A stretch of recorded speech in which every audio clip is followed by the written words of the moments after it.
안녕하세요. 네, 허난설원 토크쇼에 오신 여러분들 환영합니다. 먼저 인사드리겠습니다. 저는 오늘 사회를 맡은 KBS의 이윤희 앵커라고 합니다.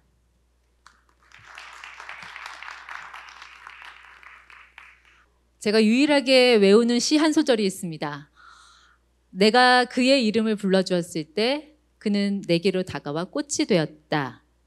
자, 오늘 우리가 부를 이름은 바로 허난설원입니다. 먼저 그의 짧지만 강렬한 일대기를 우아한 몸짓으로 표현해 주실 분들을 만나보겠습니다. 비슬 무용단입니다.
지금부터 이제 60분간 저희들을 즐겁게 해주실 게스트분들 소개해 올리도록 하겠습니다.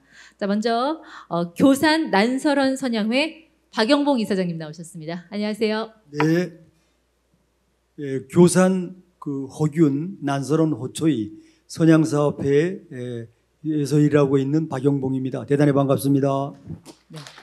난설원은 익숙하실 텐데 교사는 뭔가 하는 분들 계실 텐데 난설원의 동생 홍길동전의 저자 허균의 호가 교산 맞죠? 맞습니다. 네. 네. 자, 그다음에 광주시 문인협회 김한섭 회장님 나오셨습니다. 예, 소개받은 광주시 문인협회 회장을 맡고 있는 김한섭입니다. 고맙습니다. 자, 이어서 중앙대 예술대학원 이창봉 교수님 실제 시인으로 활동하시기도 합니다. 네, 인사드리죠. 네, 여러분 안녕하세요. 네, 오늘 모쪼록 허난설원 시와 삶의 세계에 푹 빠져서 오늘 즐거운 시간 되시기 바랍니다. 네, 감사합니다. 그리고 아마 제 얼굴은 모르셔도 아마 이분 얼굴은 익숙하실 겁니다. 우리 KBS의 아침마당을 15년째 지키고 계신 임수민 아나운서 소개해드리겠습니다. 네, 안녕하세요. 임수민입니다. 오늘 정말 뜻깊은 자리에 오게 돼서 너무 기쁘고요. 열심히 공부하고 돌아가도록 하겠습니다. 반갑습니다. 임수민 아나운서님. 네. 평소 회사에서 보는 모습이랑 너무 달라서요. 네, 뭐 너무 우아하십니다. 노래자랑 뭐 이런 분위기를 오늘 하는 분위기는 아닌 것 같아서요. 네. 예, 예. 아니 의상도 뭐 뒤에 벚꽃하고 일부러 맞춰 입고 오신 건가요? 저하고 뭐 시대는 500년 차이 나는 우리 허난설원 이분하고 뭔가 이게 텔레파시가 오늘 통하지 않았나 싶은 생각이 들어요. 네. 예. 허난설원을 처음 접하게 된 건 언제부터셨어요? 많은 분들과 마찬가지로 교과서에서 교과서에서 그 이름을 처음 봤죠. 근데 사실은 대단한 천재 시인이었다. 그리고 조금 개인적으로는 불행한 삶을 살았다. 이 정도는 알고 있었지만 자세히 공부할 기회는 없었는데 조선시대 여성이 우리 역사상에 이름을 남긴 사례가 사실 손에 꼽을 정도잖아요. 맞습니다. 네. 그 중에 아마 신사임당? 네, 신사임당 황진이, 허난설원. 허난설원 이 정도 저희가 기억하고 있는데 네. 그만큼 대단한 분이 아닌가. 신사임당과 허난설원은 또 같은 동시대를 살았던 여성이기도 하고요. 또 강릉분이시죠? 강릉이시고요. 예. 공통점이 좀 많으시고 그리고 허난설원은 동생 허균이 또 유명하지만 신사임당은 또 아들 그렇죠, 율곡이가 율곡. 유명하고 네, 여러 가지 그러네요. 공통점이 좀 있으신 것 같아요. 네. 박영봉 이사장님, 강릉에서 네. 오셨나요? 네, 그렇습니다. 오늘 경기도 광주시를 방문한다는 즐거움에 아주 콩닥콩닥 뛰는 마음으로 강릉에서 출발해서 경기도 광주시에 도착했습니다. 저는 또 특히 광주시가 고향과 같은 게 제가 군대 생활할 때 광주시를 통과하는 훈련을 많이 했습니다. 그 부대가 주둔지가 남한산성 밑이었는데 계속 광주시를 통과해서 3년 내내 지나갔기 때문에 광주시에 대한 추억도 많이 있습니다. 강릉에서 허난설원에 대한 자부심은 뭐 더 말하면 사실 잔소리죠? 네, 그렇습니다. 하여튼 공교롭게 강릉은 그 1955년도에 이제 시로 승격하고 된 이제 지역인데 인물이 많이 있습니다. 그 이율곡, 신사임당, 네. 허균, 그다음에 허난설원 이렇게 있는데 최근에는 또 십년수라든가 김동명 시인이라든가 최초의 그 한문 소설 금오신화의 김시습이라든가 네. 많은 인물이 존재하는데 특히 허균, 허난설원에 대한 시민들의 자긍심이 상당합니다. 그렇군요. 네. 그 허난설원이 강릉에서 보낸 그 생애를 어떻게 좀 기억을 하고 계세요? 모르시는 분들 위해서 네. 설명을 좀 해주시면. 예. 네. 그 임금님 통치 시대에 남자들만 그것도 양반들만 우대받던 그 450여 년 전 네. 시대에 여성으로서 어릴 때 이름 경본, 그 다음에 통상적인 이름 초희, 그 다음에 호, 난설원 이렇게 모두 다 갖고 천재적인 시상을 발휘해서 우리나라뿐만 아니라 지금은 미국이 패권 국가지만 네. 중국과 그 당시는 중국이 패권국이었는데 중국과 일본에 더 널리 알려진 네. 최초의 한류 시인으로서 그러한 분이 강릉에서 태어나시고 성장하셨다는 데 대해서 강릉 시민들과 강원도민 네. 모두가 다 자긍심이 있는데 또 마치 경기도 광주시는 우리가 이 인연으로 대단히 광주시를 친근하게 느끼고 있습니다. 그거 좀 여쭤보고 싶은 게 네. 김한섭 회장님, 아니 헌안설원이 태어난 곳은 강릉인데 지금 우리가 왜 여기 광주에 와 있는 겁니까?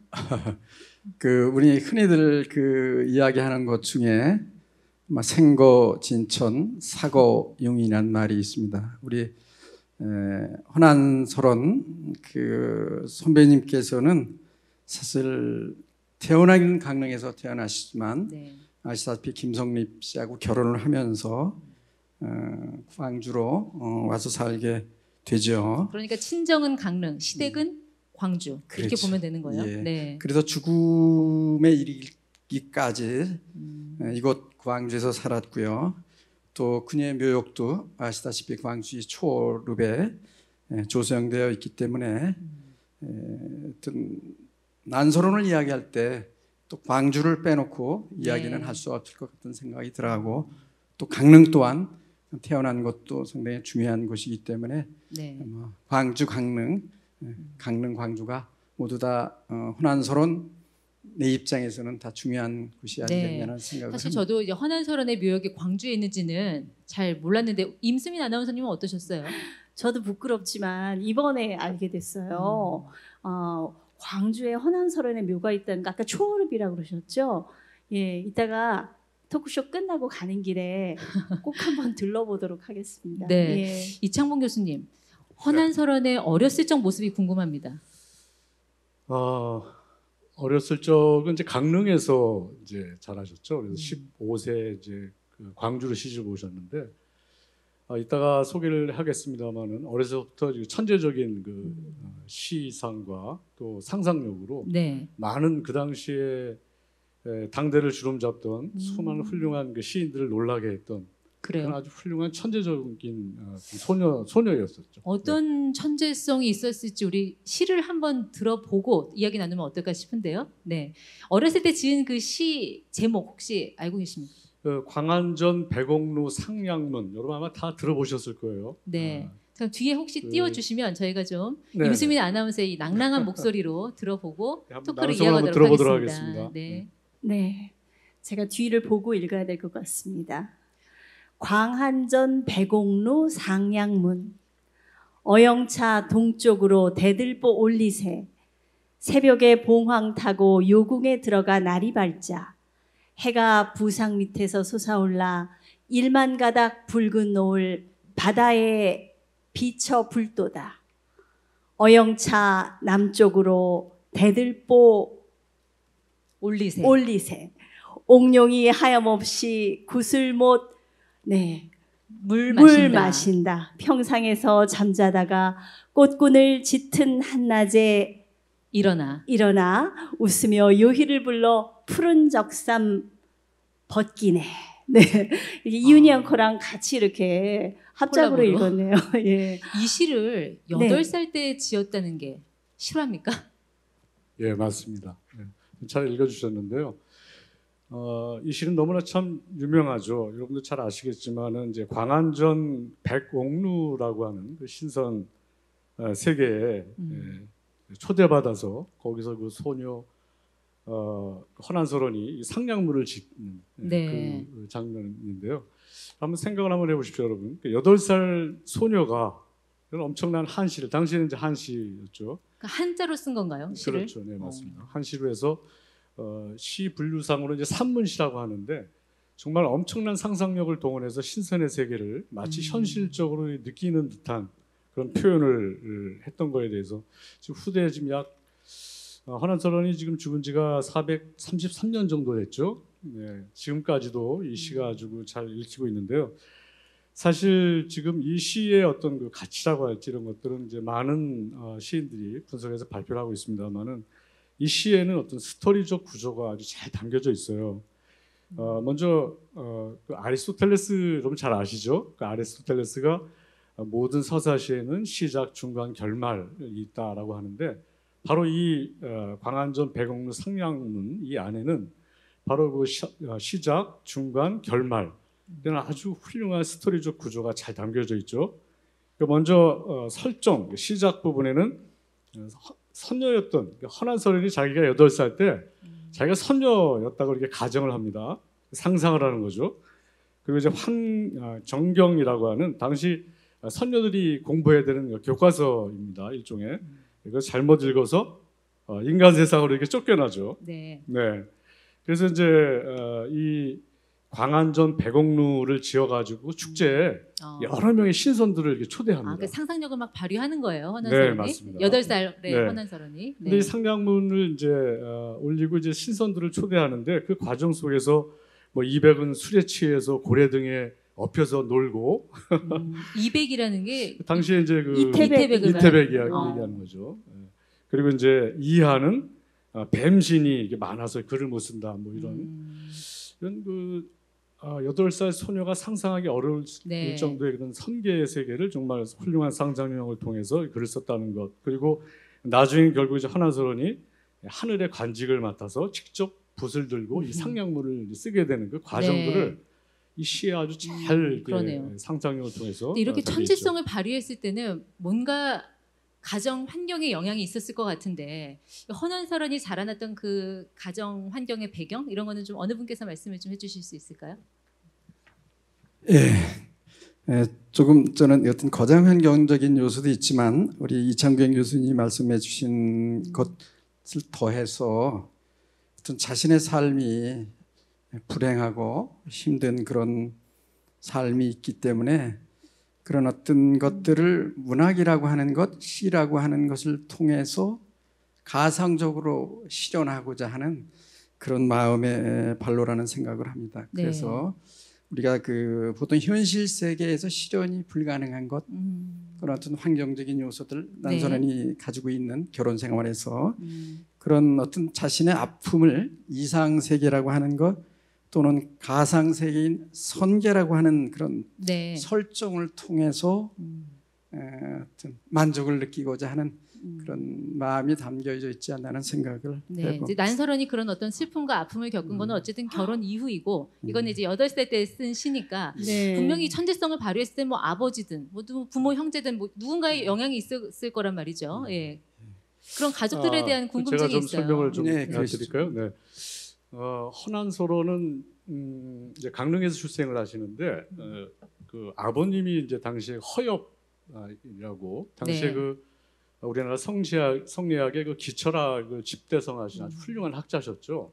서경덕 당시 성리학자의 아주 훌륭한 수제자였습니다. 허엽 아버님이. 이 아버님이 결혼을 2번 하십니다. 왜냐하면 이제 본처셨던 한 씨가 이제 이렇게 불행하게도 이제 죽음을 맞이하고 돌아가셔서 그래서 이제 허엽과 이 첫 부인이었던 한 씨 사이에 일남 이녀를 둡니다. 네. 그 일남 장녀가 바로 허성이고 그다음에 2 딸이 있었죠. 예. 그리고 이제 본처가 죽자 아버지인 허엽이 이제 다시 후처를 들여서 결혼을 하시게 되는데 그때 태어난 아이가 이제 바로 허난설이죠. 허난설은. 네. 그때는 이제 2남 1녀를 두시는데 첫째가 장남이 바로 허봉, 당시 아주 유명한 문장가였던 허봉. 네. 그리고 이제 둘째가 바로 허난설은 허초이, 막내가 이제 허균입니다. 그러니까 이제 당시에 그 이 집안의 허씨 오문장가라고 할 정도로 바로 허엽, 허성, 허봉, 허난설은, 허균 네. 이 5명이 이제 당대를 주름잡았던 정말 엄청난 그 문장가였었죠. 집안에 먹물이 마르지 않는 가정이었다는 그런 맞습니다. 표현도 봤습니다. 먹물이 마르지 않은. 네. 더군다나 이제 허엽 그 아버님 같은 경우에는 이제 당시 그 명종 때는 이제 그 붕당 정치가 많이 실시가 됐었는데 그 당시에는 이제 동인과 서인으로 이렇게 나눠져 가지고 네. 분당 정치 이루어졌는데 바로 그 허엽 아버님이 그 당시 동인의 수장, 동인의 아주 대장이셨죠, 대장. 네. 네. 근데 이 동인계에서 이제 북계 이제 어떤 북인 개혁에 좀 가까우셨는데 당시에 그 학문의 그 성향이 좀 그 자유스러운 분위기, 꼭 성리학만 주장하는 게 아니라 타 학문도 받아들이면서 같이 융합해가는 이제 그런 학문을 추구하셨던 분이 바로 허엽 아버님이셨어요. 그래도 당시 조선시대 분위기가 이게 여성이 막 글을 깨치고 문학을 하고 그렇게 자유로운 분위기는 아니었잖아요. 맞아요. 예. 네. 그런 좀 여성이 조금 어떻게 생각하면 살기 좀 불편한 시대였었는데 그에도 불구하고 허엽 아버님은 그 딸들과 아들들을 그렇게 기르지 않았어요. 특히 그 오늘 특구 콘서트 이렇게 하시면서 여러분 아셨습니다만은 이제 헌한설원의 이름이 허초이였다라고 하는데 본명은 허초희. 본명이 허초이. 네. 네. 근데 당대에는 이제 여자들이 이름을 갖기 참 어려웠었죠. 근데 초이라는 이름을 아버님 허엽 아버님이 직접 지어줄 정도로 어떤 그 자유분방하고 열린 가문이었다. 그것이 이제 지금 우리가 알고 있는 그 가문이라고 할 수 있습니다. 여성이 이름도 갖기 어려운데 호를 갖는다는 거는 사실 상상하기 어려웠을 텐데 그 당시에는요. 굉장히 좀 열려 있고 깨어 있는 집안이었다. 뭐 그런 설명이신 것 같아요. 오빠 허봉 같은 경우는 어떻습니까? 그 헌한설원에게 두보의 소리를 너에게서 들을 수 있을 것이다라고 이야기를 했다는데 그만큼 어렸을 때부터 천재성을 꿰뚫어 봤다는 얘기일까요? 이사장님 어떻게 보세요? 네, 그렇습니다. 그 헌한설원은 어릴 때부터 말씀하셨지만 아주 그 천재 소녀였습니다. 그래서 이 동생의 천재성을 유심히 살펴본 오빠들이 그 당시에 그 송곡 이달이라는 분이 계셨습니다. 네. 근데 그분이 그런 역시 아주 훌륭한 분이셨는데 그 오빠들께서 그분을 동생에게 쉽게 말하면 그 가정교사로 붙여서 네. 동생의 천재성을 발휘할 수 있게 도와줬습니다. 이건 상당히 의미가 있다고 생각됩니다. 동생을 유심히 살펴보고 여성이 크게 활약하지 못하던 그 시대에 네. 그랬지만 그 허씨 집안이 열린 그 가풍으로 인해서 초당 허엽 선생은 물론이고 그 오빠들조차 네. 동생에게 관심을 많이 보이고 교육을 시켰다는 거. 그럼으로써 헌한설원의 천재성이 유감없이 발휘됐다는 것. 네. 이것은 상당히 중요하다고 생각이 됩니다. 아마 여기까지 들으면 헌한설원의 인생은 해피엔딩이 됐어야 될 것 같은데 자 이제 본격적인 그녀의 삶은 지금부터입니다. 이거를 저희가 뇌 구조의 모양으로 한번 표현을 해봤어요. 자 여러분들의 좀 시선을 끌기 위해서 잠시 보시면서 이야기 나누도록 하겠습니다. 네, 조금 글씨를 가리는 것 같은데 죄송하지만 옆으로 조금 이동을 좀 해주시겠습니까? 네.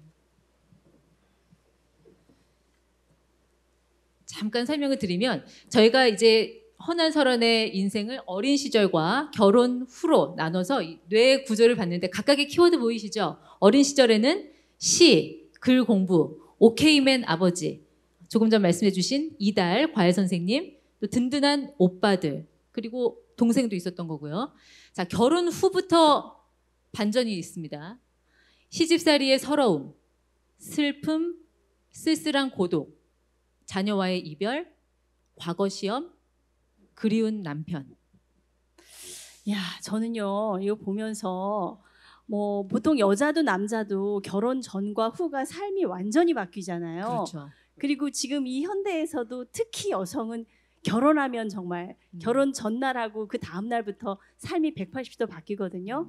그렇지만 이렇게 극명하게 네. 예, 이렇게 달라지는 인생은 참 보기 드문 것 같아요. 아니 예. 시집살이가 도대체 어땠길래 야. 이런 뇌 구조의 변화까지 나타나게 된 걸까요? 교수님 말씀해 그 주시죠. 또 시세계를 말씀하시는 건가요? 네. 뇌 구조를 지금 제가 잠깐 봐도 15살 우리 어린 나이에 광주로 시집 와서 정말 고생했던 헌한설원의 모습이 떠오르는데요. 뭐 어떤 고생을 했길래 그렇습니까? 그 당시에 헌한설원의 고생은 한 4가지 정도를 한번 요약해서 생각해 볼 수가 있어요. 네. 첫째는 당시에 그 우리나라 그 상황이 그 봉건주의 상황이었죠. 남전여비 상황이 아주 굉장히 팽배했던 그런 시절에 여자는 시를 지으면 안 된다.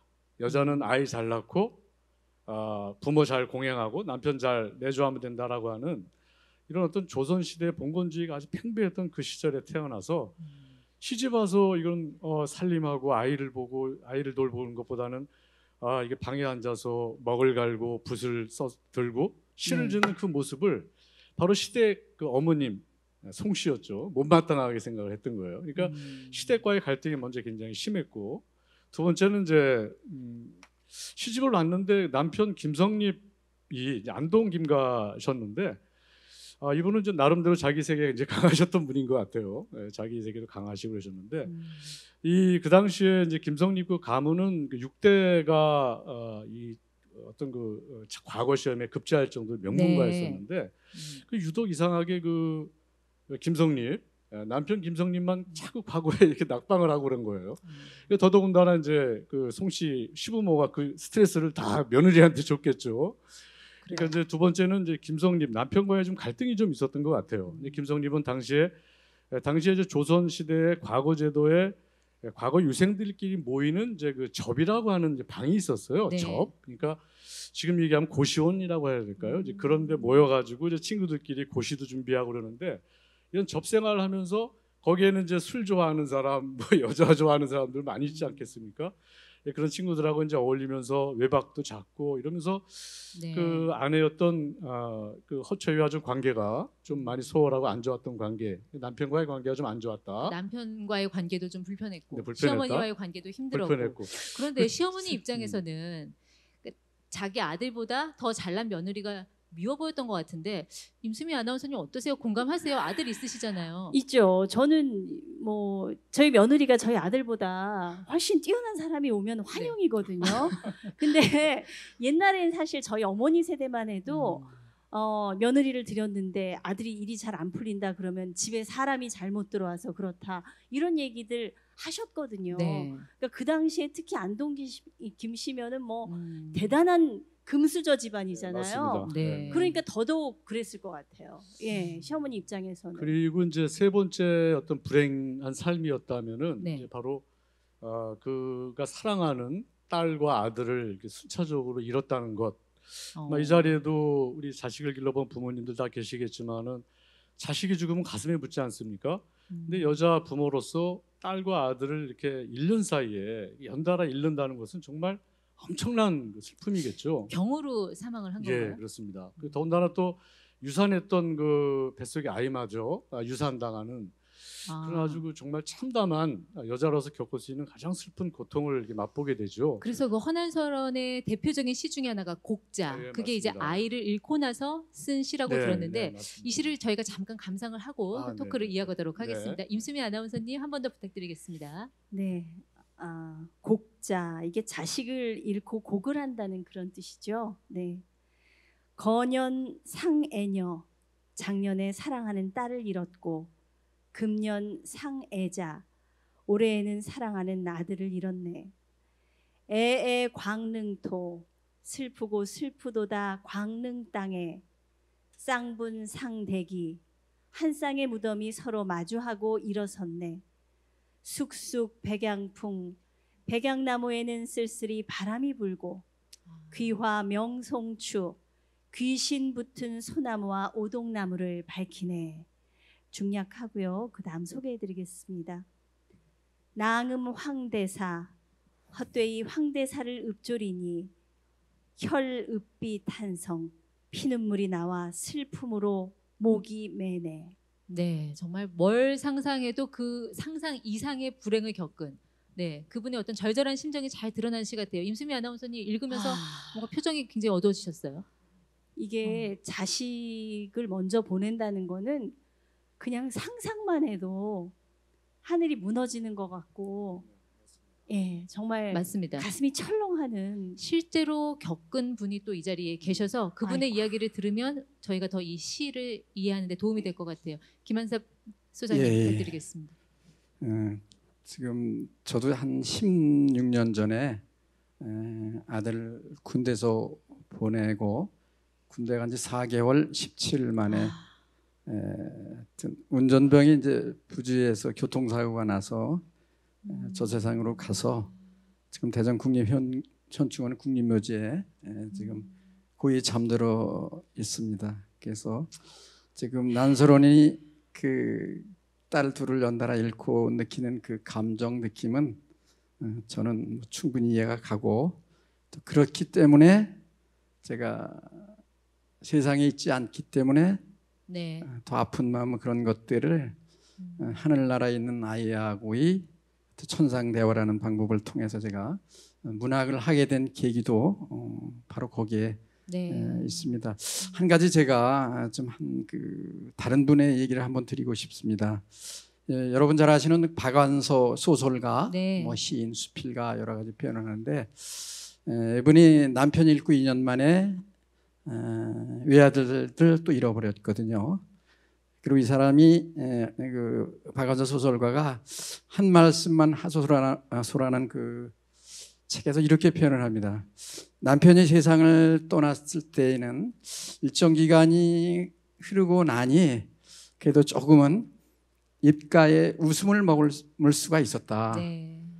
근데 자식을 잃고 나서는 감히 그런 웃음이 나오지를 않는다. 네. 그런 이야기를 했거든요. 그래서 이 양반이 결론 부분에 또 이런 얘기를 합니다. 자식을 잃은 것은 어떤 극복되는 것은 아니다. 참고 견디며 살아가는 것이다라고 이야기도 했습니다만 충분히 허난서론이 당시의 네. 상황 입장에 또 남편한테도 칭찬받지도 못하고 그런 네. 상황 속에서의 난서론의 네. 비통, 아픔을 표현한 시가 바로 국자가 아닌가라는 생각을 합니다. 아니 시집살이는 심하지 남편은 공부하러 나갔지. 그렇다면 보통 여자들은 참 자식한테 정을 붙이고 의지하고 그렇게 되거든요. 자식들 연달아 세상 떠났지.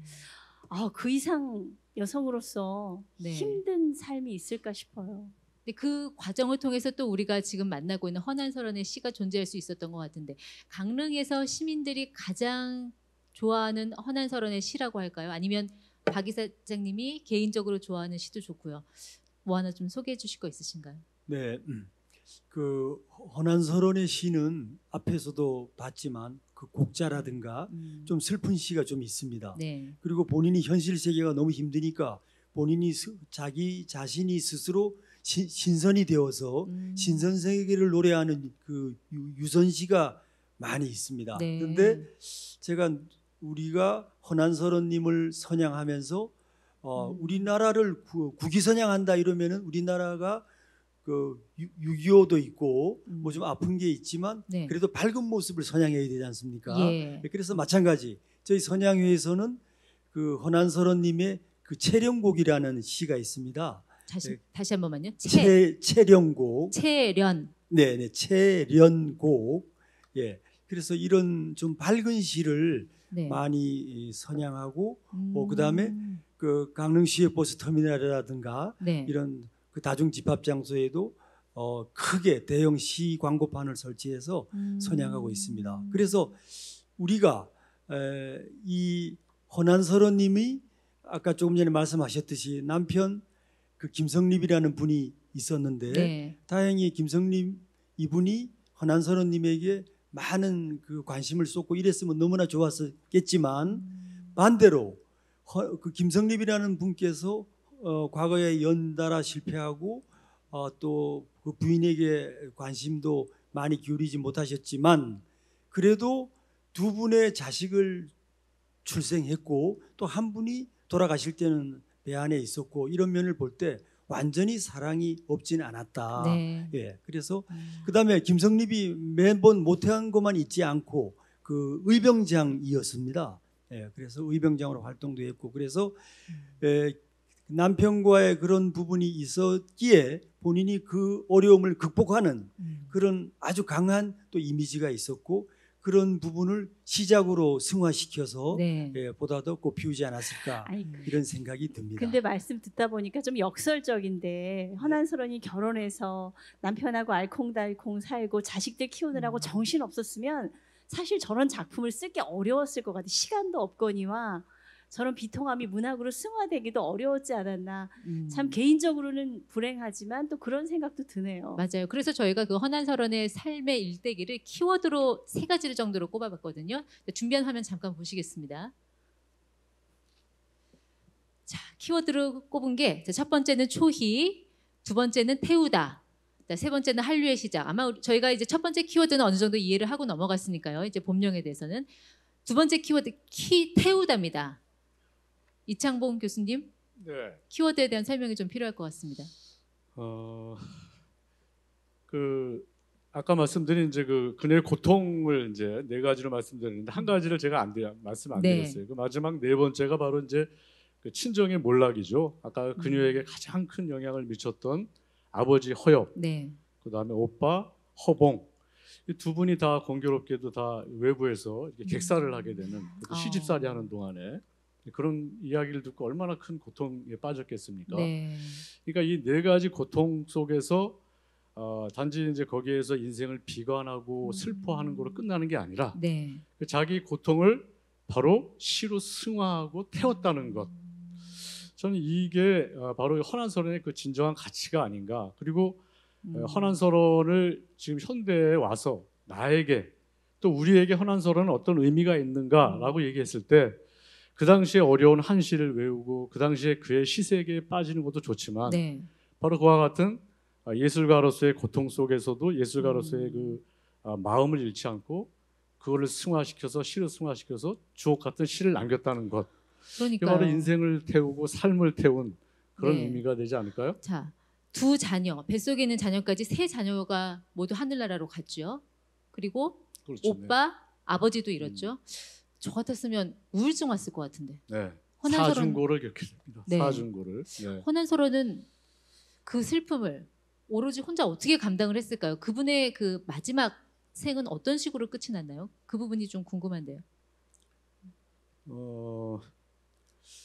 헌한서는 이와 같은 이제 고통 속에서도 시를 짓다가 27살 나이에 정말 그 마음이 아픈 말입니다만은 자살을 한 거로 이렇게 기록에 나와 있어요. 근데 기록에 네. 따라서 또 좀 차이가 좀 있는 것 네, 같기도 네. 합니다. 그냥 요절했다는 표현도 있어서. 네, 네. 그렇게 요절과 자살 두 가지 표현이 존재를 하는데 저는 자살로 믿고 싶지는 않은데 많은 네. 학계에서의 정설이 자살적으로 자꾸 얘기를 하는 것 어. 같아요. 어쨌든 그녀가 이 젊은 나이에 물론 조선 시대는 이제 그 평균 나이가 상당히 젊었습니다만은 네. 27살이라는 지금 생각하면 굉장히 젊은 나이에 아까운 생을 마감하게 되는 이런 결과가 나왔죠. 네. 박 이사장님, 네, 그 헌한서론이 세상을 떠나면서 남긴 유언 같은 건 혹시 없었습니까? 예. 그 우리가 많은 분들께서 우리 국민들께서 헌한서론이면 27살에 돌아가셨다 이렇게 알고 계시는데 매우 아까운 나이에 돌아가셨다. 진짜 젊은 나이에 돌아가셨다 이렇게 많이들 알고 계십니다. 아니 27살이면 젊은 나이 맞죠? 임수민 예. 아나운서님 27살 때 뭐 하고 계셨어요? 27에 신인 아나운서 3년 차로 예. 예, 뉴스를 진행하고 있었는데요. 예.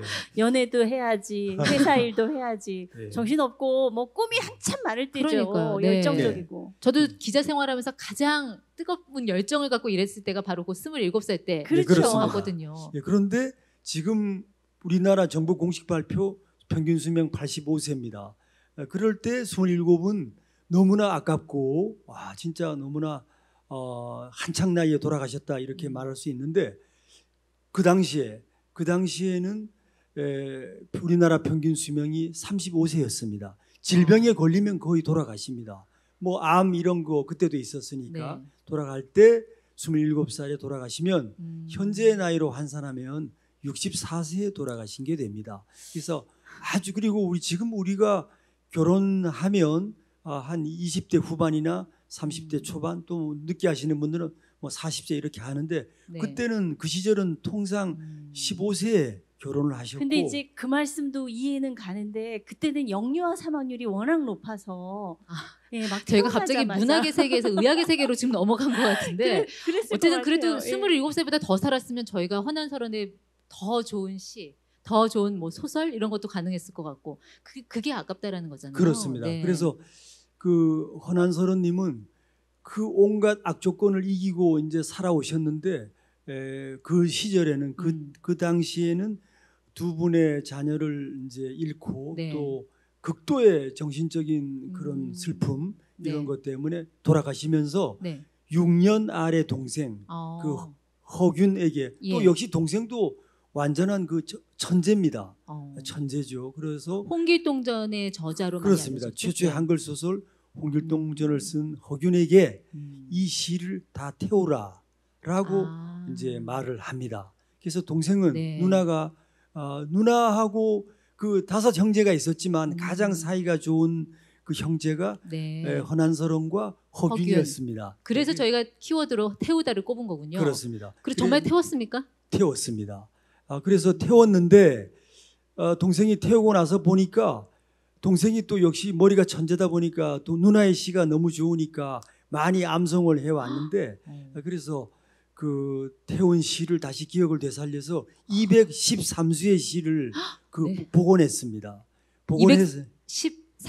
213수. 그걸 다 외우고 있었다고요? 뭐 그리고 우리가 지금도 저희들도 지금도 그 메모를 하고 있듯이 동생도 그 워낙 그 교산 허균도 메모하는 정신이 왕성한 분이기 때문에 글을 쓰기를 좋아하는 분이기 때문에 메모한 것도 다시 보고 또 기억도 되살려서 213수의 시집을 네.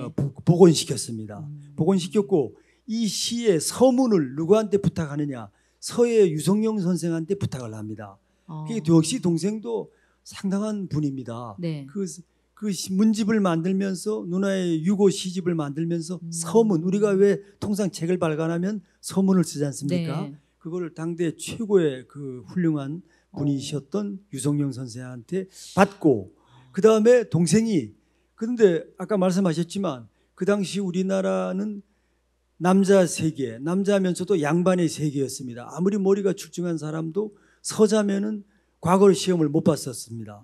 그런데 그래서 우리 허균 선생은 그 누나의 시를 누구한테 전파하느냐? 네. 중국 분에게 줍니다. 중국이요. 자 이제 키워드가 중국, 세 번째로 자연스럽게 넘어가는 것 같습니다. 한류의 시작. 김한섭 회장님, 한류의 시작이 그러면 그 원조 한류가 허난서론이었다는 얘기인가요? 네. 저도 이제 문학을 하는 사람으로서 키워드가 이제 한류의 시인이라고 이제 얘기를 했는데 사실 그 허균의 누나의 시를 그 명나라 사절단한테 네. 그 이제 전파를 해준 거죠. 했을 때 명나라로 돌아간 오명제가 네. 조선의 여러 가지 시들을 모아서 조선 시선이라고 하는 시집을 출판을 하게 됩니다. 중국에서요. 예. 출판을 했는데 이게 어찌나 또 인기가 많았는지 그 후에 명나라 시신들이 네. 한국에 오기만 하면 호난서론의 시를 받아가고 싶었다라고. 오죽하면 당시에 종이값이 오를 정도라는 그런 역사적인 기록도 그러니까요. 내려오고 있다고 들었습니다. 예. 그래서 이제 난서론 집이 간행이 됐고 중국은 물론 또 일본에서까지 네. 난서론 문학에 대한 관심을 갖고 또 한류 시인의 최초라고 말씀을 지금 키워드가 되어 지금으로 있듯이 치면은 정말 BTS 같은 역할을 그렇죠. 허난서론이 했던 거예요, 그죠? 예, 이만 그래서 아나운서님. 그런 어떤 세계적인 네. 여류 시인으로서의 명성을 떨치게 되는 기회가 됐다고 말씀을 드리셨습니다. 성경에도 뭐 예수님도 고향에서 환영받지 못한다고 그런 말이 있잖아요. 이게 적절한 비유인지는 모르겠지만 우리나라에선 당시 인정을 못 받았는데 중국에서 일본에서 먼저 인정을 해줬다는 거 아니에요. 아마 개인적인 어떤 여성으로서의 편견 없이 중국이나 일본에서는 작품만 오롯이 바라볼 수 있었기 때문에 또 그런 결과가 나오지 않았나. 제가 잠깐 보충 설명 네. 좀 드릴까요? 방금 김한수 회장님 말씀하셨습니다만 이제 오명제 중국 사시는 이제 당시 허균과 친구였었죠. 이게 제가 가까운 사이였고 집에서 머물렀고 누이 자기가 외웠던 누이 시선을 시들을 이제 오명제한테 전달했는데 그게 이제 조선 시선 아까 회장님 말씀하신 대로 조선 시선이라는 이제 책자로 6년 이후에 중국에서 간행이 되죠. 근데 조선 시선 안에는 이제 우리나라 신라의 최첨부터 해서 조선 시대 시인까지 수많은 시가 이제 수록이 되는데 거기에 반 이상이 이제 허난서론 시가 수록이 된 거예요. 그러니까 오명제가 보더라도 네. 신라 때부터 조선까지 대표하는 시가 바로 허난서론 시라는 데 어떤 인식을 같이 한 것 같아요. 근데 중국 사람들은 이제 당시에 시들 200이나 두보나 이런 시들을 암송하는 중국 사람들이 좋아하는 시들은 장엄하고 네. 아주 선계의 세계들 이런 것들을 굉장히 좋아하는 시였는데 바로 허난서론의 시에는 이런 장엄함과 선계의 세계들이 아주 잘 담겨 있어서 중국인들의 어떤 공감을 많이 샀고 중국 사람들한테 애송하게 됐죠. 그리고 지금도 북경대학 조선어과의 그 허난서론의 시 강좌가 현재까지도 지금 강의를 하고 있어요. 예. 네. 거기 그걸 배웠던 학생이 저희 학교에 와서 저한테 또 이렇게 공부를 했습니다만은 어쨌든 지금 중국에서 지금까지도 허난서른 시가 애성되고 있다. 네. 그럼 일본에는 어떻게 가냐면 일본은 이제 그 이후에 약 100년 이후에 어. 분다야 지로베이라고 하는 당시 역관이 한국에 왔다가 바로 이 허난서른 시를 보게 됩니다. 그리고 이제 본국에 돌아가서 시를 전파를 하는데 당시에 일본은 이제 도쿠가와 시대였었어요. 네. 도쿠가와 시대는 일본의 고유 시인 하이쿠라고 하는 3절 17행의 아주 짧은 단문으로 자기 사상을 이렇게 전파하는 짧은 시가 유행을 했었는데 이 허난서른의 시에는 아주 짧지만 강렬한 메시지가 있고 네. 또 허난서른의 시 속에 몇 편의 시를 여러분 감상하셨습니다만 굉장히 디테일하고 섬세한 감성들이 녹아 있거든요. 그 시에 또 일본 사람들이 아주 열광을 하게 된 거죠. 네. 그래서 일본에서도 이제 허난서른 시가 지금까지도 아주 애성되고 있습니다. 그러니까 아까 말씀하신 대로 우리나라 최초의 네. 한류 예술인이다 이렇게 표현해도 맞을 것 같습니다. 저희가 그래서 그렇게 중국과 일본인들을 열광시켰던 허난서른의 또 다른 시 한 편을 좀 감상을 하고 계속해서 이야기를 나눠볼까 하는데요. 임수미 아나운서님. 네, 빈여음이라는 시를 소개를 해드릴게요. 가난한 여인의 노래. 수파 금전도 손에 새로 된 가위 잡았는데 야한 십지적 밤이 추워 10손가락이 고다졌네요. 위인 작가의 남을 위해 시집갈 때 옷을 만들어주면서도 연년 환독숙 해마다 다시 독수 공방하네요.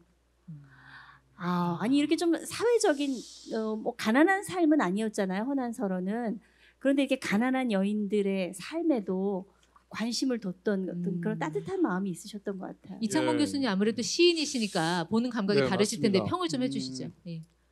이 가난한 여인의 노래는 이제 허난서른의 대표작 중에 하나인데 물론 이 작품에 대해서 지금 많은 논쟁과 여러 가지 또 해석이 있습니다만은 그 얘기는 생략하고 노래 음이 이제 읍조리다 노래로 번역을 했는데 빈여 가난한 여인의 노래로 이렇게 번역을 해놨죠. 네. 아까도 이렇게 양송을 했습니다만은 밤이 추워 10손가락이 고다졌네요 이런 표현들이라든지 또 손에 쇠로 된 가위 잡았는데라든지 이게 굉장히 사실적이죠. 그러니까 시인의 시선으로 뭔가 목도를 했는데 바로 그 가난한 여인이 또 홀로 이 조그마한 방에서 네. 이 물레질을 통해 가지고 옷을 짓는 모습을 본 것 같아요. 근데 아까 우리 아나운서께서 말씀하신 대로 허난서른은 그 양반집 가정이었고 이런 네. 가난한 상황이 아니었는데도 불구하고 바로 그 밤새도록 물레질하는 저 여인이 왜 과연 저렇게 힘들게 물레질을 할까라는 그 시적 시인의 대상에 대한 엠퍼시, 공감이 생긴 거죠. 네.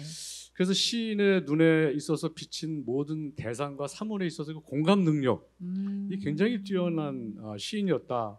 그러니까 일종의 동일시한 어떤 그렇죠. 내가 시를 쓰고자 하는 시를 쓰는 분들한테는 아마 이 용어가 굉장히 낯익을 건데 네. 어떤 그 동일시하고 감정이입하는 능력이 굉장히 훌륭한 그런 시인이었다. 요즘 말로 저희가 이제 할 수가 공감 있습니다. 능력을 굉장히 강조하는 네, 시대인데 맞습니다. 지금 시대에도 공감 능력이 네, 중요한 거로 소통과 나와 공감의 있죠. 능력이 네. 누구보다 뛰어났던 분. 네, 아마 그렇게 허난서른이 있습니다. 개인적으로 겪었던 뭐 자식을 잃은 슬픔이라든지 여기에만 국한되어 있었으면 그렇게 중국과 일본의 글로벌 스타는 되지 못했을 것 같아요.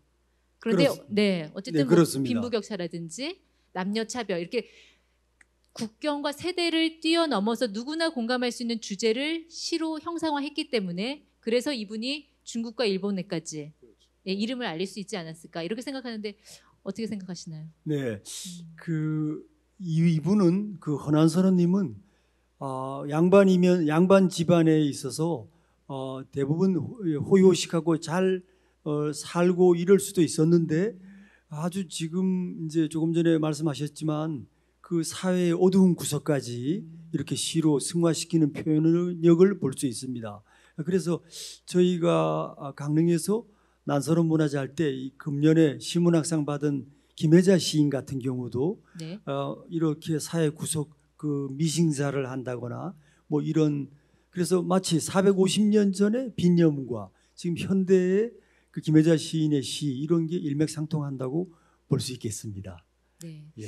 자, 저희가 지금 무대 뒤에 8분의 특별 게스트를 좀 모셨는데 이분들이 쭉 들으시면서 나름대로 헌안설원에 대한 궁금증 그리고 여러분과 함께할 주제를 갖고 오셨다고 해서요. 저희가 좀 그 이야기 보따리를 좀 풀어볼까 합니다.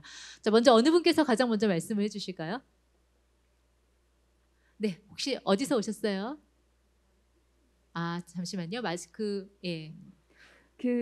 여기 시 몇 개 소개를 시켜주셨는데요. 네.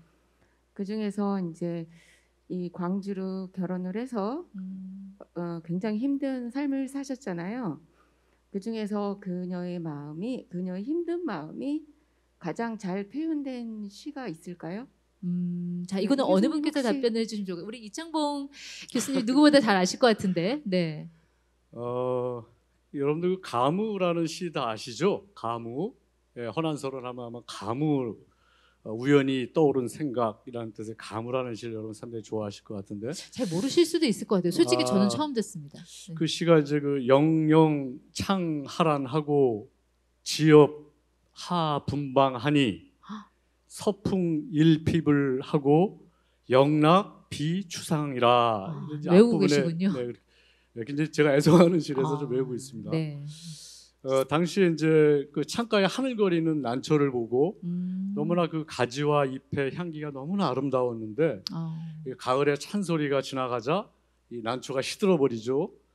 하지만 시들어도 그 향기는 끝내 남아 나의 마음을 적시니 그 모습을 보고 내가 슬피 운다라고 하는 이 가무라는 시가 당시에 시집살이 하면서 그가 느꼈던 네. 그리고 또 자기의 마음을 이 난초와 같이 동일시하면서 같이 교감했던 아주 훌륭한 시라고 생각을 합니다. 네. 네. 지금 설명을 들으면서 저는 이상하게 문득 윤동주의 자화상이라는 시가 이렇게 오버랩되면서 느껴졌어요. 혹시 외우고 계세요? 외우지는 못합니다.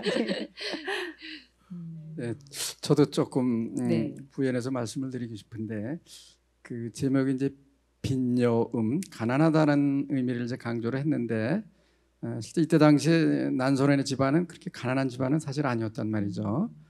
그래서 이 난소련이 이야기하고 싶었던 것은 가난이라고 하는 게 물질적인 것의 가난을 의미하는 것이 아니라 어떤 시집살이의 어려움, 자식을 먼저 보낸 것에 대한 아픔, 네. 슬픔, 그리움 이런 것들을 물질적인 것이 아닌 어떤 정신세계 속에서의 내가 빈곤함, 그런 가난한 것을 의미하는 의미에서 제목도 네. 빈여움이라는 그런 그 제목을 붙이지 않나 하는 생각을 해봅니다. 알겠습니다. 또 다른 분의 질문도 좀 받아보겠습니다. 네. 네, 옆에 계신 분 어디서 오셨어요? 저는요, 광주 안에 태촌에서 왔습니다. 그러시군요. 네. 네. 저희가 이제 1년, 그러니까 올해에 시에 대해서 저희가 공부를 좀 했어요. 네. 헌안설원 수업이 있었습니다. 그러셨어요? 해공대학 안에.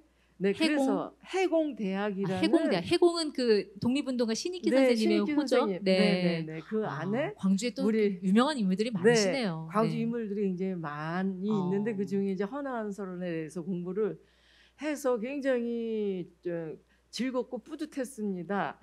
이제 그런데 헌안설원의 그 어려웠던 시절도 있고 네. 했지만은 그 헌안설원이라는 사람 그 자체의 한 여인을 보면서 얼마나 그 시 사상이 넓고 컸는지 그러니까 우주를 생각하면서 신선이라는 것은 이 네. 땅에 사는 게 아니죠. 그래서 이 땅의 일뿐만이 아니라 이제 거기까지 그 상상의 나래를 펼쳤다는 거 어려서부터 네. 거기에 대한 더 도움의 이야기를 듣고 싶습니다. 근데 문학 평론가 같으세요. 그러니까요. 지금 예, 말씀하신 질문을 해달라고 하셨는데 평론을 하셨어요. 예. 아니, 그래도 풀리지 않는 그 무엇이 있었기 때문에 여쭤보고 싶습니다. 어쨌든 뭐 현실을 벗어나고 싶은 그런 욕망이 아니었을까 싶은데 어떻게 보세요, 박 이사장님? 네, 좋은 말씀입니다.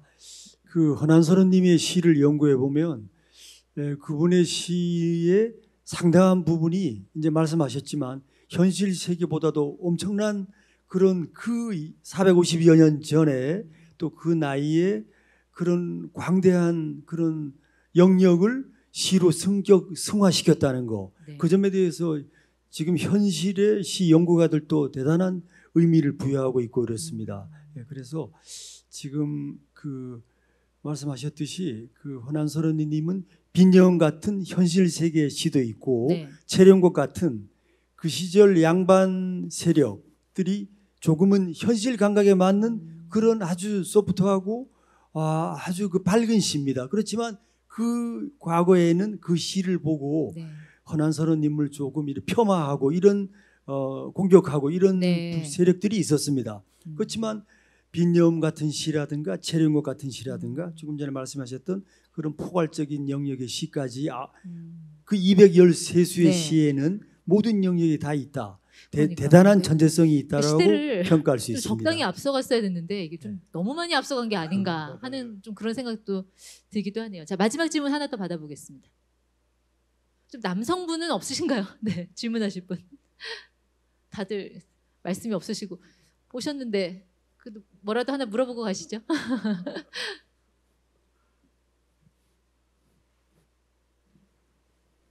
저는 송정에 살고요. 광주왕실도의 협동조합의 조합장 이윤섭입니다. 네.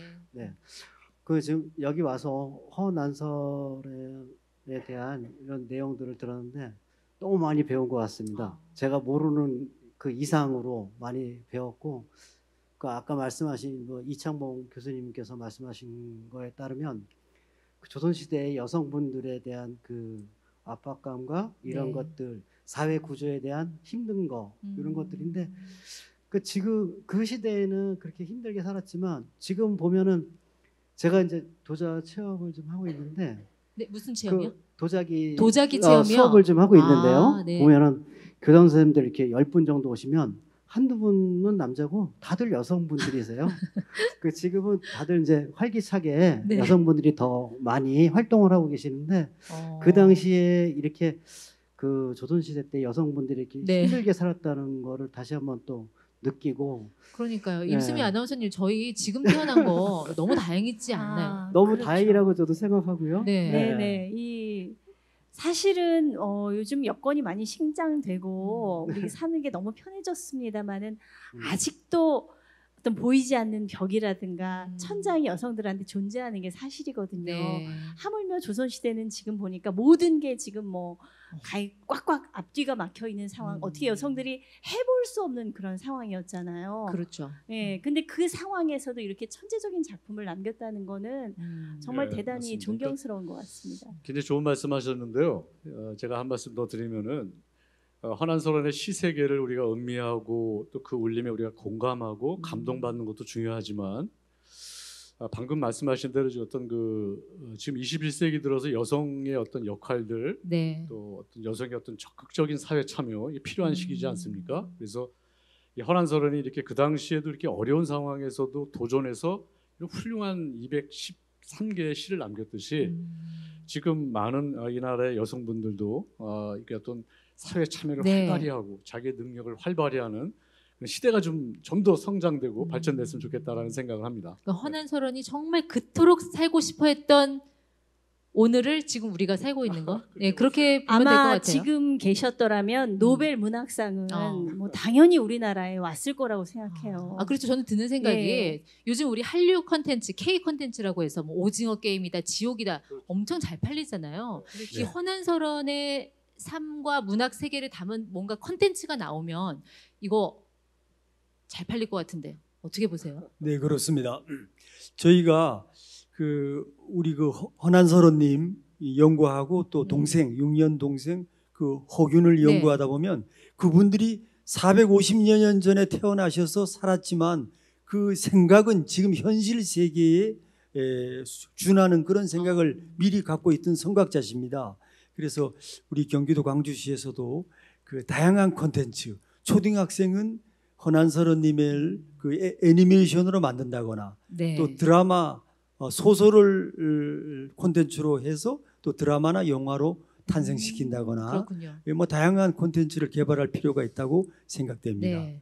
저희가 우리 객석에도 많은 분들이 오셨는데 뒤에 분들만 이야기 듣고 여기 계신 분들은 저희가 너무 좀 외면을 한 게 아닌가 싶어서 혹시 객석에 계신 분 중에 제가 여기서 아마 제일 멀리서 왔을 거다 하시는 분 혹시 계실까요?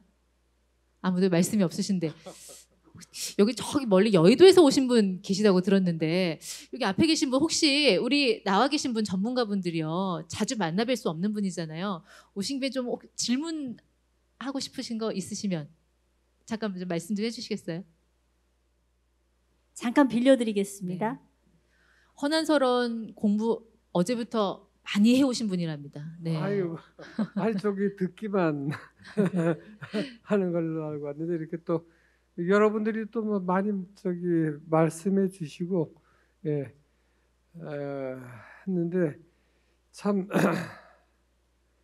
예, 뭐 어디 뭐 준비한 게 없다 보니까 공부를 워낙 많이 하셨다고 하셔갖고 어젯밤부터 네. 예, 그래서 혹시 좀 궁금한 게 남아 있으시면 지금 이 기회를 빌어서 그 궁금증을 해소하시면 어떨까 싶어서 제가 잠시 모셨습니다. 네, 네 그러셔도 되고요. 네. 예, 허는 참 그 저기 지금 생각하면은 뭐 그 참 진보적인 성향의 맞습니다. 어떤 예. 그렇게 그런 저기 천재성을 가진 시인이라고 생각이 되는데 네. 참 오늘날 같은 저기 이런 난세에 난세 영웅난다. 예, 네. 이런 분이 계셔서 어떤 우리나라의 어떤 정신적이고 문학적이고 이런 면에서 좀 이렇게 좀 일깨워주고 이렇게 이끌어주실 네. 그런 분이 저기 지금 계셨으면은 그런 분이 되지 않았을까 이런 네. 분이 좀 우리 세대에도 좀 있었으면 좋겠다 하는 이런 생각이 들었습니다. 말씀 감사합니다. 예, 네. 감사합니다. 제가 이분에 대해서 너무 잘 알고 있는 거는요. 사실 저희 친정 아버지세요. 근데 제가 왜 지금 아버님이 떠올랐냐면 그 헌안설원이 어렸을 때 아버지가 직접 그렇게 많이 가르쳐 주셨다면서요. 저 어렸을 때 아빠가 조그만 책상 놓고 옆에 앉아서 한자 일일이 다 가르쳐 주셨던 그 기억이 나서 제가 약간 조금 마음이 뭉클했거든요. 그래서 좀 잠깐 모시게 됐습니다. 네. 예, 그래서 가정교육이 되게 중요한 것 같고 아까 제가 헌안설원 집안이 대단하다는 집안이라는 거 내력을 설명해 주셔서 물론 이 뛰어난 DNA를 물려받은 것도 있겠지만 또 천재성을 타고난 데다 영재 교육을 시켰잖아요. 그렇죠. 모든 게 그렇게 맞아 떨어졌던 게 아닌가 싶네요. 네, 맞습니다. 근데 그 아까도 말씀드렸지만은 헌안설원이 433년 전에 돌아가셨죠. 지금 헌안설원을 잃은 지가 벌써 한 433년이 됐네요. 네. 정말 중요한 것은 헌안설원한테 우리가 배울 게 무엇인가, 또 나와 헌안설원은 어떤 관계가 있나. 네. 단지 옛날 죽었던 역사 속의 한 위대한 시인으로 기억될 게 아니라 그분의 혼을 되살려서 현대화시켜서 우리가 좀 더 성장하고 발전하는 어떤 자양분을 삼는 게 중요합니다.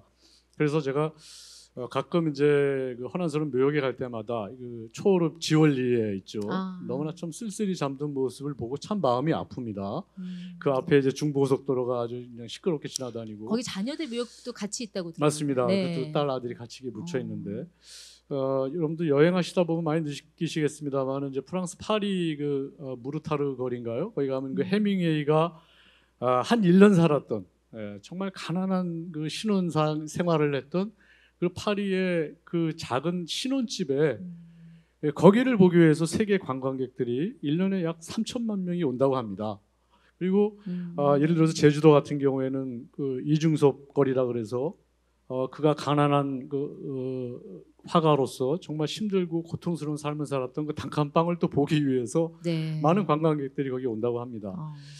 이렇게 그 전 세계 한류 최초의 한류를 일으켰던 우리 예술가, 그 위대한 예술가 헌안설원이 광주 땅에 잠들어 있는데 그 묘역이 너무나 참 쓸쓸해요. 그래서 늘 생각하는 겁니다만은 네. 이 묘역에 어떤 문학관을 조성한다든지 네. 아까 우리 이사장님 말씀하셨습니다만은 컨텐츠를 개발을 해서 현대의 미디어에 맞는 네. 컨텐츠를 개발을 해서 헌안설원을 선양하는 그런 사업들을 좀 활발히 해야 되지 않을까. 이 그런 생각이 자리에 듭니다. 광주시장님 가셨죠? 아까 오셔서 인사말만 하고 가신 것 같은데 들으셨으면 참 좋았을 것 같은데 혹시 여기 재단 관계자님 계시면 시장님께 꼭 방금 해주신 이야기 좀 전달을 좀 해주시면 좋을 것 그래서 같습니다. 저도 좀 이제 좀 말씀을 하나 더 드리고 싶은 게 있는데 지난 12월 4일 날 살았던 곳 강릉, 네. 또 죽어 묻힌 곳, 또 살았던 곳 광주, 그래서 강릉 문인협회하고 광주 문인협회가 뭔가 난소론을 기릴 수 있는 네. 그런 것을 강구하기 위해서 12월 4일 날 강릉을 방문해서 MOU 체결을 하고 다녀왔습니다. 가서 난소론 생가도 방문을 했고 네. 또 난소론 시문학 세계와 지역사회 스토리텔링이라는 주제로 네. 해서 특강도 들었거든요. 근데 그 박영재 교수님이 주신 말씀이 저는 마음에 많이 와 닿습니다. 네. 뭐냐면 지금 난소론이라고 하는 우리 문학 선배를 가련한 사람, 불쌍한 사람, 측은한 사람 이런 것으로만 우리가 조명을 하는데 네. 물론 그런 불행한 사람도 있었지만 문학인으로서 오히려 외국에서 더 네. 알려졌다라고 하는 그 측면에서 본다라고 하면 성공한 문학인으로서 더 네. 조명을 하는 것이 더 우리들한테 주어진 책무가 아닌가. 좀 네, 정말 공감 가는 긍정적인 말씀이신 것 것 이런 같습니다. 것들을 했으면 예. 좋겠어. 제가 여러 가지 이제 내년부터 강릉문인협회가 광주도 방문을 하기로 했고 매년 저희가 또 강릉도 방문을 하기도 했거든요. 그래서 내년도에는 지금 우리나라보다 오히려 일본과 중국에서 더 시가 알려졌다라고 하는 측면에서 볼 때 제가 이제 실무적으로 협의를 하고 있지만 일본 문학 단체하고 지금 여러 가지 실무 네. 여러 가지 협조할 수 있는 부분이 뭔지를 기대해 노려보- 보겠습니다. 그래서 해외 문학 네. 기행을 금년에 이제 강릉으로 갔는데 네. 내년에는 이제 일본으로 한번 가보면 어떨까 하는 네. 생각을 박 가지고 이사장님 있습니다. 방금 뭐 말씀하실 게 있으셨던 것 같아요. 네네. 예, 제가 우리 광주 시민들에게 부탁하고 싶은 것은 이 이제 대부분 문학인들이 이렇게 선양하는 걸 보면 그분이 태어난 곳과 또 소설 같은 경우는 그 소설의 주 무대 이렇게 선양하는데 우리 경기도 광주시와 강원도 강릉시는 많이 공통 분모가 있다고 생각됩니다. 그래서 저희는 금년에 23년째 순수 시민들로 그 난서론 문화제를 하고 있습니다. 그래서 우리 그 광주 시민들도 올해도 하셨나요? 코로나인데? 했습니다. 아, 그래요? 그래서 예. 한 20가지 행사를 하고 있는데 그래서 우리 광주 시민들께서도 제가 한 몇 가지를 당부하고 싶은 것은 이런 위대한 네. 시인이 광주에 그 산소가 있다는 거 이건 대단한 어떻게 보면은 그 귀한 일이라고 생각이 됩니다. 그럼요. 그래서 꼭 광주 시민들은 네이버 치면 대부분 그 시를 다 볼 수 있습니다. 그래서 어떤 뭐 네이버가 아니더라도 그래서 그 시를 한 수 정도는 이렇게 네. 읽고 이런 문화 생활을 즐겼으면 좋겠다는 거 하나 하고 두 번째는 이런 문화제에 많은 지인들과 동참하셔서 네. 이런 위대한 분을 선양하는 일을 강릉이랑 같이 했으면 너무 좋겠습니다. 난서론 문화제는 몇 월에 합니까? 저희는 그 내년에는 몇 월에 내년마다 그 봄에 하는데 돌아가신 날 음력으로 돌아가신 날이 있는 그 주 네. 토요일 일요일에 합니다. 그렇군요. 예, 네, 예. 여기 계신 분들 참고하시면 좋을 것 같고 저는 이만아운서님께 제안하고 싶은 거 있어요. 네. 전국 노래자랑 지금 같이 진행하고 계시잖아요. 네, 송혜 송혜 선생님이랑 선생님 모시고 예. 이제 코로나 풀리면 이제 지역도 다니실 거 아니에요. 가야죠. 예. 그때 여기 한번 오시는 거 어떠세요? 난서론의 좋죠. 고향. 예. 광주도 좋고 강릉도 좋습니다. 그러니까 네, 잊지 마시고. 네네. 네. 아 정말 그 강릉에 있는 허난설원 생가도 방문해보고 싶고, 그리고 정말 아까 말씀드렸지만 이 광주에 있는 네. 또 묘도 가서 인사도 드리고 싶고. 아까 가시는 길에 들러보신다면서요? 예, 들러야죠. 예. 네. 자, 우리 400년 전의 역사 속 주인공 허난설원과의 시간 여행. 벌써 마무리할 시간이 된 것 같습니다. 네. 자, 마지막으로 우리 한마디씩으로 정리할게요. 나에게 허난설원은 이렇다. 자, 이사장님 한 말씀으로 정리하겠습니다. 저에게 강릉 시민으로서 요즘은 전국에서 어마어마한 국민들께서 전국의 국민들께서 그 허난설원 생가 허균 허난설원 기념공원을 보려고 방문하고 계십니다. 네. 평일에도 꽉꽉 찹니다. 그러니까요. 나에게 그래서 허난설원은 저에게 뭐뭐다. 네. 허난설원은 생명이다. 생명이다. 예. 좋습니다. 이창원 교수님. 제가 사는 광주의 인물이자 세계적인 인물로 키워야 할 저의 과제다. 과제다. 과제 잘 풀어가세요. 네. 저는 자식을 먼저 보낸 난서론의 아. 어떤 삶의 세계를 보면서